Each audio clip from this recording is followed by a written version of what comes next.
લોકસભા ચૂંટણી 2024 તેલંગાણાના સીએમ રેવંત રેડ્ડીએ પીએમને પૂછ્યું, તમે આવતા વર્ષે 75 વર્ષના થશો, શું તમે નિવૃત્તિ માટે તૈયાર છો?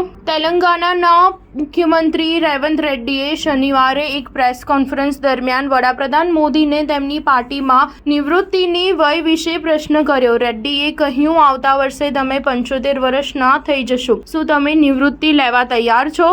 રેવંત રેડ્ડીએ કહ્યું, વડાપ્રધાને પોતે ભાજપમાં નિવૃત્તિની ઉંમર 75 વર્ષ નક્કી કરી છે. આ નિયમ મુજબ લાલકૃષ્ણ અડવાણી, મુરલી મનોહર જોશી અને અન્ય વરિષ્ઠ નેતાઓને સાઇડલાઇન કરવામાં આવ્યા છે. હવે મોદી 74 વર્ષના થવાના છે. આ જ નિયમ મોદીને પણ લાગુ પડવો જોઈએ. બીજી તરફ ગુજરાતની દાહોદ લોકસભા બેઠકના સંતરામપુર વિધાનસભા મત વિસ્તારના 220 પાર્થમપુર મતદાન મથક પર આજે પુનઃ મતદાન થઈ રહ્યું છે. સવારે 7 વાગ્યાથી શરૂ થઈને સાંજે 6 વાગ્યા સુધી મતદાન થયું હતું. 7 મેના રોજ ત્રીજા તબક્કાના મતદાન દરમિયાન ગેરરીતિઓ નોંધાઈ હતી. ત્યારબાદ ચૂંટણી પંચે ફરીથી મતદાન કરવાનો આદેશ આપ્યો હતો. ખાલિસ્તાની સમર્થક અને વારિસ પંજાબ દે સંગઠનના વડા અમૃતપાલસિંહ પંજાબની ખદુર સાહિબ લોકસભા બેઠક પરથી અપક્ષ ઉમેદવાર તરીકે ચૂંટણી લડી રહ્યા છે. ગુરુવારે તેમના વતી નામાંકન દાખલ કરવામાં આવ્યું હતું, જેમાં તેમની સંપત્તિ માત્ર